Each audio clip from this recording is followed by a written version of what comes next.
There are far, far better things ahead than any we leave behind. You can never get a cup of tea large enough or a book long enough to suit me.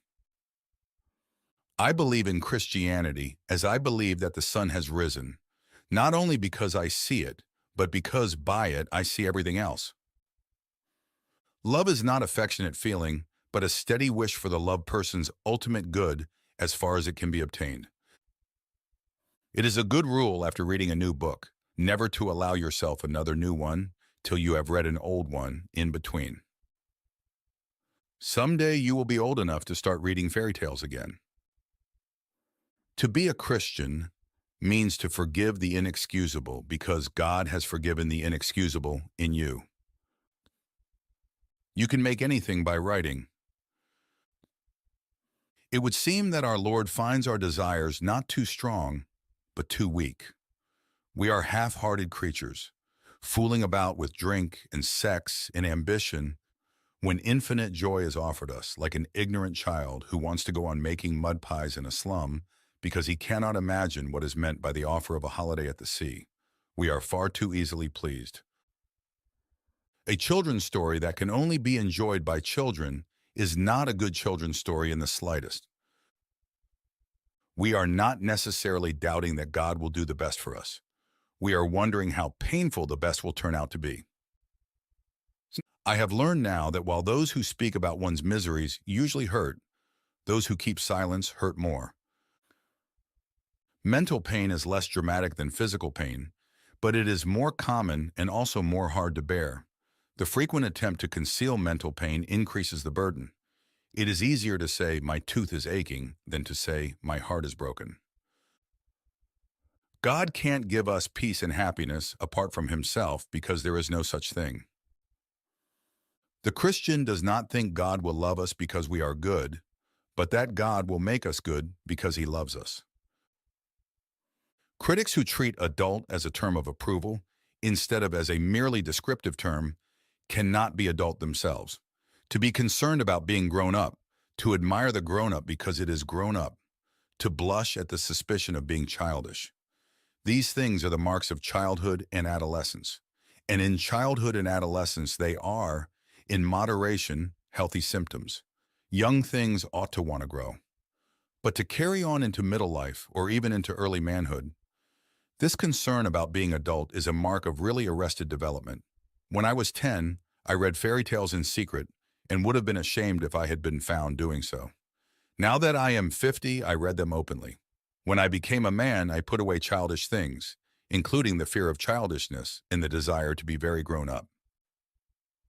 I can't imagine a man really enjoying a book and reading it only once. Love is something more stern and splendid than mere kindness. Education without values, as useful as it is, seems rather to make man a more clever devil. What you see and what you hear depends a great deal on where you are standing. It also depends on what sort of person you are. If you look for truth, you may find comfort in the end. If you look for comfort, you will not get either comfort or truth, only soft soap and wishful thinking to begin, and in the end, despair. Crying is all right in its way while it lasts, but you have to stop sooner or later, and then you still have to decide what to do. We meet no ordinary people in our lives. My argument against God was that the universe seemed so cruel and unjust. But how had I got this idea of just and unjust? A man does not call a line crooked unless he has some idea of a straight line. What was I comparing this universe with when I called it unjust? If we find ourselves with a desire that nothing in this world can satisfy, the most probable explanation is that we were made for another world. Eating and reading are two pleasures that combine admirably. Things never happen the same way twice. The great thing to remember is that though our feelings come and go, God's love for us does not. I think that if God forgives us, we must forgive ourselves. Otherwise, it is almost like setting up ourselves as a higher tribunal than Him. Imagine yourself as a living house.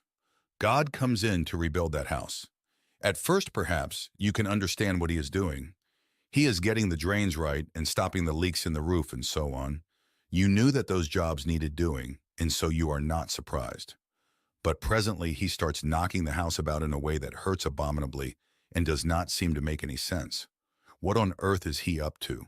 The explanation is that he is building quite a different house from the one you thought of, throwing out a new wing here, putting on an extra floor there, running up towers, making courtyards. You thought you were being made into a decent little cottage, but he is building a palace.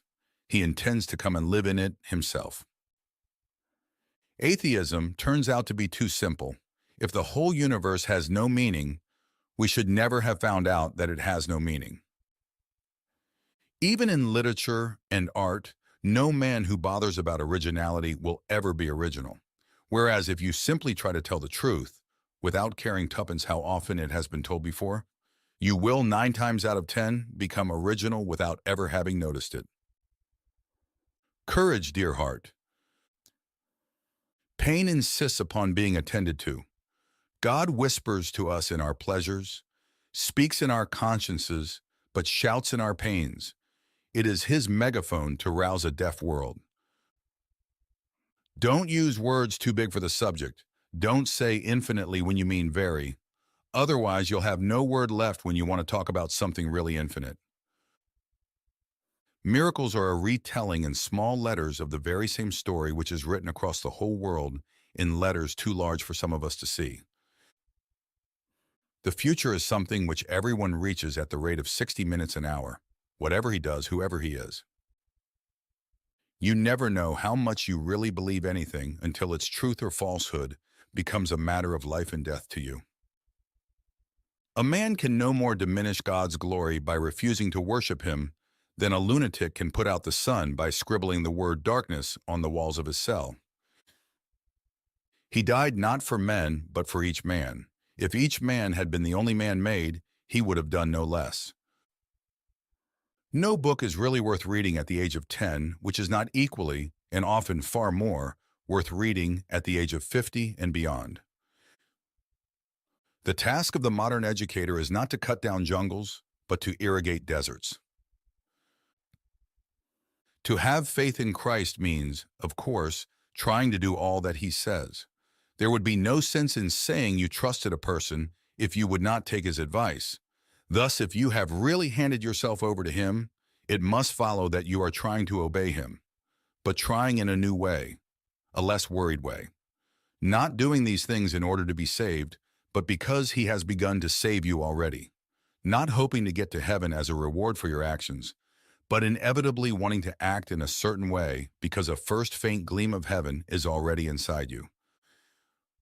No one ever told me that grief felt so like fear. I didn't go to religion to make me happy. I always knew a bottle of port would do that. If you want a religion to make you feel really comfortable, I certainly don't recommend Christianity. Now, the trouble about trying to make yourself stupider than you really are is that you very often succeed. I know now, Lord, why you utter no answer. You are yourself the answer. Before your face questions die away. What other answer would suffice? There was a boy called Eustace Clarence Scrubb, and he almost deserved it. God allows us to experience the low points of life in order to teach us lessons that we could learn in no other way. When we lose one blessing, another is often most unexpectedly given in its place. You would not have called to me unless I had been calling to you, said the lion. A silly idea is current that good people do not know what temptation means. This is an obvious lie. Only those who try to resist temptation know how strong it is. A man who gives in to temptation after 5 minutes simply does not know what it would have been like an hour later. That is why bad people, in one sense, know very little about badness. They have lived a sheltered life by always giving in. A proud man is always looking down on things and people, and of course, as long as you are looking down, you cannot see something that is above you. Write about what really interests you, whether it is real things or imaginary things, and nothing else. It is when we notice the dirt that God is most present in us. It is the very sign of his presence. If you love deeply, you're going to get hurt badly, but it's still worth it. Safe? Said Mr. Beaver. Don't you hear what Mrs. Beaver tells you? Who said anything about safe? Course he isn't safe, but he's good. He's the king, I tell you. Nothing you have not given away will ever really be yours. Make your choice, adventurous stranger. Strike the bell and bide the danger, or wonder till it drives you mad what would have followed if you had. Christianity, if false, is of no importance, and if true, of infinite importance. The only thing it cannot be is moderately important. I am a product of endless books. My father bought all the books he read and never got rid of any of them. There were books in the study, books in the drawing room, books in the cloakroom, books too deep in the great bookcase on the landing, books in a bedroom, books piled as high as my shoulder in the cistern attic, books of all kinds reflecting every transient stage of my parents' interest, books readable and unreadable, books suitable for a child, and books most emphatically not. Nothing was forbidden me. In the seemingly endless rainy afternoons, I took volume after volume from the shelves. I had always the same certainty of finding a book that was new to me as a man who walks into a field has of finding a new blade of grass. No, calm. We may ignore, but we can nowhere evade the presence of God. The world is crowded with him. He walks everywhere incognito. That's the worst of girls, said Edmund to Peter and the dwarf. They never can carry a map in their heads. That's because our heads have something inside them, said Lucy. It is a very funny thing that the sleepier you are, the longer you take about getting to bed. The sweetest thing in all my life has been the longing to reach the mountain, to find the place where all the beauty came from, my country, the place where I ought to have been born. Do you think it all meant nothing, all the longing for home? For indeed it now feels not like going, but like going back. Relying on God has to begin all over again every day as if nothing had yet been done. I am trying here to prevent anyone saying the really foolish thing that people often say about him.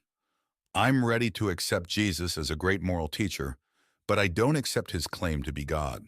That is the one thing we must not say.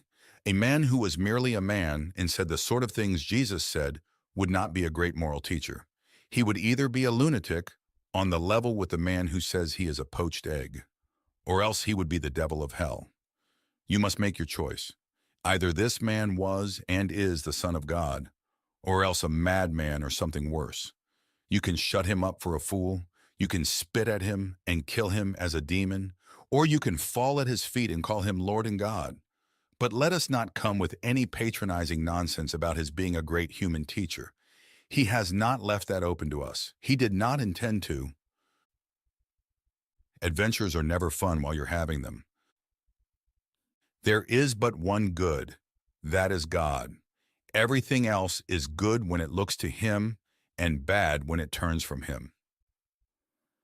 Since it is so likely that children will meet cruel enemies, let them at least have heard of brave knights and heroic courage. Otherwise, you are making their destiny not brighter but darker. Look for yourself, and you will find in the long run only hatred, loneliness, despair, rage, ruin, and decay. But look for Christ, and you will find him, and with him everything else thrown in. Courage is not simply one of the virtues, but the form of every virtue at the testing point, which means at the point of highest reality. The more we let God take us over, the more truly ourselves we become, because he made us. He invented us. He invented all the different people that you and I were intended to be. It is when I turn to Christ, when I give up myself to his personality, that I first begin to have a real personality of my own. You come of the Lord Adam and the Lady Eve, said Aslan, and that is both honor enough to erect the head of the poorest beggar and shame enough to bow the shoulders of the greatest emperor on earth. Be content. Do not dare not to dare. We were promised sufferings. They were part of the program. We were even told, "Blessed are they that mourn," and I accepted. I've got nothing that I hadn't bargained for. Of course, it is different when the thing happens to oneself, not to others. And in reality, not imagination.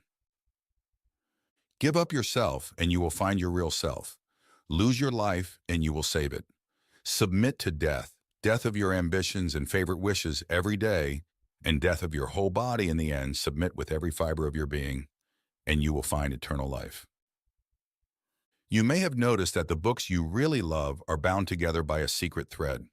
You know very well what is the common quality that makes you love them, though you cannot put it into words. But courage, child, we are all between the paws of the true Aslan. Do not let us mistake necessary evils for good.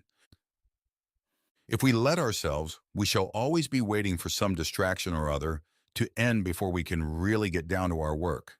The only people who achieve much are those who want knowledge so badly that they seek it while the conditions are still unfavorable. Favorable conditions never come. Remember, he is the artist and you are only the picture. You can't see it. So quietly submit to be painted, i.e., keep fulfilling all the obvious duties of your station. You really know quite well enough what they are. Asking forgiveness for each failure and then leaving it alone. You are in the right way. Walk. Don't keep on looking at it. You can't know, you can only believe, or not. Literature adds to reality. It does not simply describe it. It enriches the necessary competencies that daily life requires and provides. And in this respect, it irrigates the deserts that our lives have already become. Progress means getting nearer to the place you want to be. And if you have taken a wrong turn, then to go forward does not get you any nearer. If you are on the wrong road, progress means doing an about turn and walking back to the right road. And in that case, the man who turns back soonest is the most progressive man. When you argue against him, you are arguing against the very power that makes you able to argue at all. It is like cutting off the branch you are sitting on. I was with book as a woman is with child. Spiteful words can hurt your feelings, but silence breaks your heart.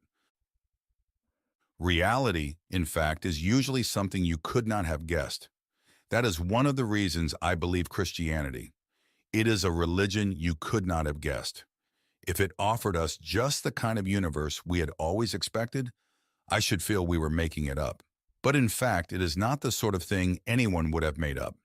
It has just that queer twist about it that real things have. So let us leave behind all these boys' philosophies, these oversimple answers. The problem is not simple, and the answer is not going to be simple either. Pride gets no pleasure out of having something, only out of having more of it than the next man. It is the comparison that makes you proud, the pleasure of being above the rest. Once the element of competition is gone, pride is gone. A young man who wishes to remain a sound atheist cannot be too careful of his reading. The mold in which a key is made would be a strange thing if you had never seen a key, and the key itself a strange thing if you had never seen a lock. Your soul has a curious shape because it is a hollow made to fit a particular swelling in the infinite contours of the divine substance, or a key to unlock one of the doors in the house with many mansions. Your place in heaven will seem to be made for you and you alone, because you were made for it. Made for it stitch by stitch as a glove is made for a hand. Gratitude looks to the past and love to the present. Fear, avarice, lust, and ambition look ahead. The death of a beloved is an amputation. It was when I was happiest that I longed most. The sweetest thing in all my life has been the longing to find the place where all the beauty came from. Experience, that most brutal of teachers. But you learn, my God, do you learn? I never exactly made a book. It's rather like taking dictation. I was given things to say. God will not be used as a convenience. Men or nations who think they can revive the faith in order to make a good society might just as well think they can use the stairs of heaven as a shortcut to the nearest chemist's shop. And as he spoke, he no longer looked to them like a lion. But the things that began to happen after that were so great and beautiful that I cannot write them. And for us, this is the end of all the stories, and we can most truly say that they all lived happily ever after. But for them, it was only the beginning of the real story. All their life in this world and all their adventures in Narnia had only been the cover and the title page. Now at last they were beginning chapter 1 of the great story which no one on earth has read, which goes on forever, in which every chapter is better than the one before. Everyone thinks forgiveness is a lovely idea until he has something to forgive. Wrong will be right when Aslan comes in sight. At the sound of his roar, sorrows will be no more. When he bares his teeth, winter meets its death.